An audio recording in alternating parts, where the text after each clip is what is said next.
Hello my fellow Rome 2 players, Zaript here with Prussian Prince and Jonasny, hello! Hello. Oh, hello. Was not expecting you to add me in there. Well, I still hear your keyboard, I will never forget that you're there. Prussian Prince not spectating this game with us, and this is actually finals of Klayton Fall Cup Act 3. And while we have time, I will elaborate once again. I already said it on the stream, but I will elaborate for YouTube on what this Fast Cup actually is. This is pretty much series of flash tournaments. This one is the third in a series, and each one have some sort of historical theme. This one in particular called the Legacy of Alexander, and it has only 4 factions allowed to pick. It's Egypt, it's Seleucids, it's Macedon obviously, and Bactria. So we have Ptolemaic forces, Seleucid forces, original Macedon forces, and I'm not particularly confident about Bactria. I have no idea what Bactria history is. Successor state. Shame on me. Like. It's not a very interesting history they had. They basically lost to the Parthians way before any uprising of Rome or something began. But that's still legacy of Alexander, I guess. Yeah. Okay. I like Bactrian forces because of how colorful they are. Very colorful. But look at these helmets of some units. You can see the heads actually getting through helmets on some distance, but when I get closer, details higher, and wow, suddenly we can't see the heads. So many details not actually being looked at. I think game is slightly stuttering. Now getting better. Anyway, we have an opportunity to take a look at the builds, we have time. So let's start with Egypt, because Klayton seemed to be completely ready. So Egypt, Ptolemaic cavalry general with, yeah, it's command gen, well, leadership gen. Then there is 2 Ptolemaic cavalry, very expensive investment, 3 of Ptolemaic cav. Then we have Egyptian cavalry, it's quite cheap, so... Whoa, what's with these slugs? It's quite cheap and can be used to hunt down cavalry, enemy skirmishes, and should be used that way. Nice heads they have. Then for his main force we have Egyptian pikemen on the front, 4 of them. They extremely cost effective this patch, from the front obviously. Skirmishes, okay, Cretan archers, Cretan archers, Cretan archers, Egyptian archers, Egyptian archers, and Egyptian archers. So 6 skirmisher units, and there is 2 Egyptian javelin men. So 8 maximum amount. And on 2 we have 2 Galatian royal guards on the flanks. So no elephants. I guess that's understandable against Bactria. No chariots, again understandable against Bactria. Yep. But honestly, I would be playing this a bit differently myself. I don't like pikes, and against Bactria I would try to play a bit more. I wouldn't take Egypt actually, I would take Macedon probably, and to rely more on cavalry supporting skirmishes. But anyway, can you go over the Bactria build? Yep. For Bactria we have 4 Levy pikemen. Behind them we have 6 of these Persian light archers. In cavalry we have 1, 2, 3, 4, 5 of the Bactrian royal cavalry and 1 Bactrian light horse. In skirmish department on cavalry we have 4 Scythian horse archers. And that's more or less it, I think. Yeah, and definitely in this game Bactria have significant advantage just from the build that Klayton picked. Baktria have cavalry superiority, which means it can avoid fight as long as it wishes. So I would actually, if I had to play this game, I would prefer to play using Trajan build, honestly. But it's still not cost effective. Like Macedon with Thessalian Cav would look very well here. That would probably be my pick. But some strange... Look, this Bactrian Royal Cavalry not getting charge, but Ptolemaic Cavalry getting 2 perfect charges with General and then continuing with simple one. But at the same time, in melee mode, mercenary Syrian horse archers getting into these Egyptian archers. Not sure if not it was... doing a lot though. Yeah, they're not doing a very good job at it. But at least it allowing these light Persian archers to get free shots. Not bad, but more importantly... Oh. But now Ptolemaic Cavalry, including General, are stuck in this fight. I wonder which cavalry is better in prolonged melee. Ptolemaic Cavalry is better, that's for sure. 50 melee attack against 35.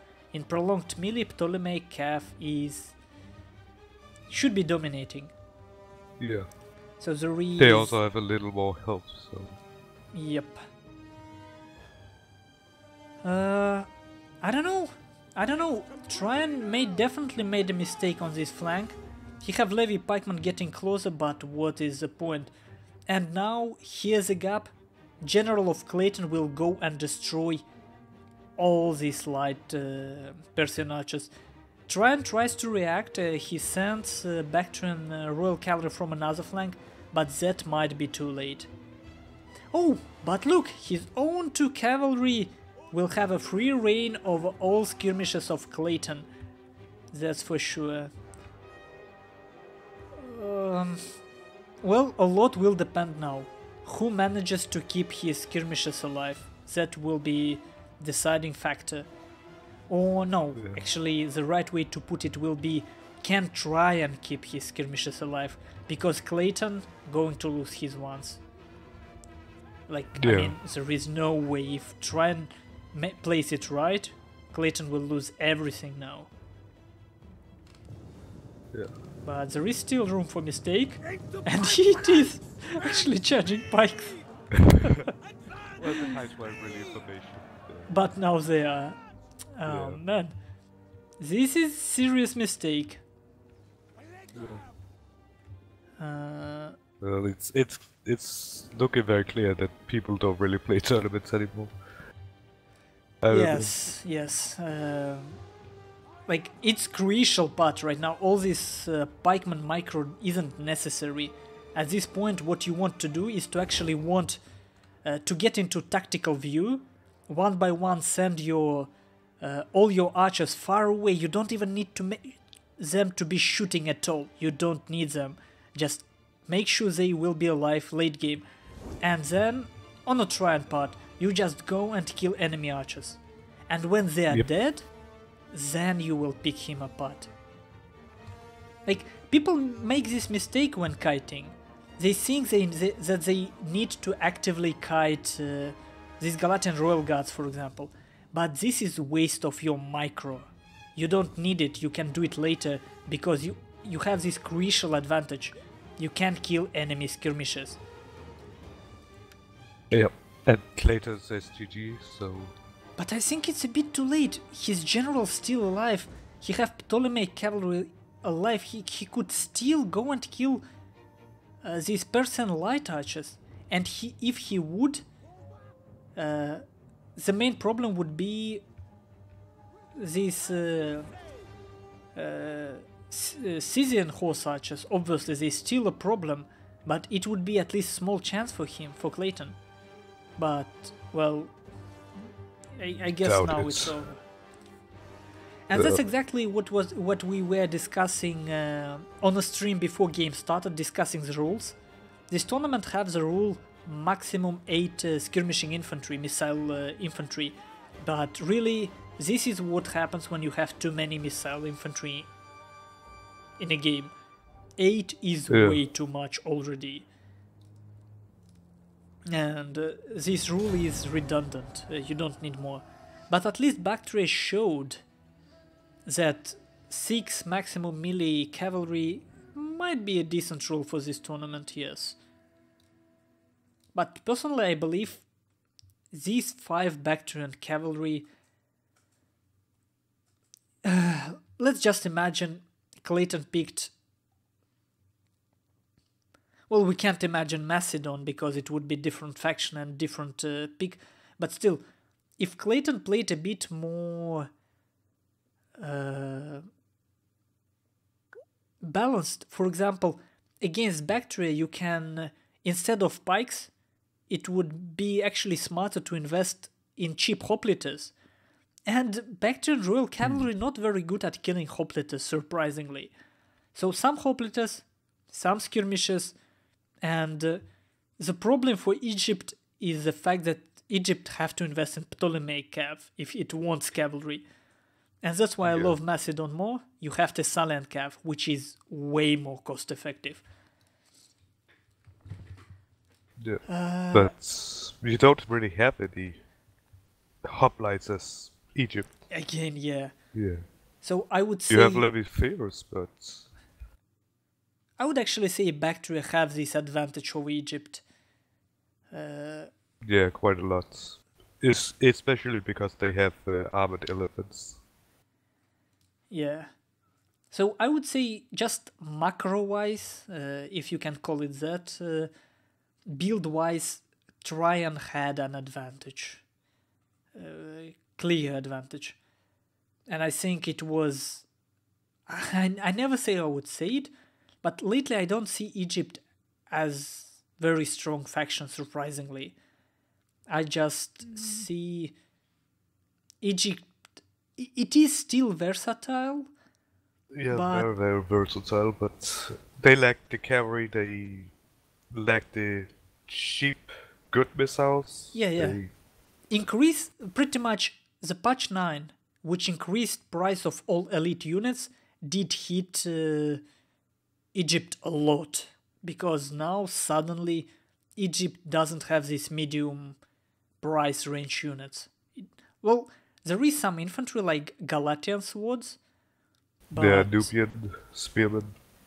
Yeah, Nubian spearmen actually could be a good choice here against Bactria, definitely. But in cavalry department it is... You know, actually, spam of Nubian infantry with some Balearic slingers or Rhodian slingers and investing the rest into cavalry could have been a good choice here. Yeah, I can see it. To be honest, totally. I've kinda got completely away from archers and slingers lately. I actually like Pildas quite a lot more. After that I played Trajan, he just destroyed me. So... Yeah, considering the way Klayton played, he actually rushed. And rushing with Peltas is a good way. It's just... If you go for Peltas, you have this problem. You need to secure a cavalry advantage to stop enemy. Like, of course, if enemy waits for you, you're okay. But if enemy runs away, you have this problem with Peltas. Yeah, they are long range, but the thing is, cavalry is not really useful against Peltas. I mean, sure, they can kill them, but Peltas can hold up quite a lot longer than, for example, Light Archer could do. Yeah, of course, of course.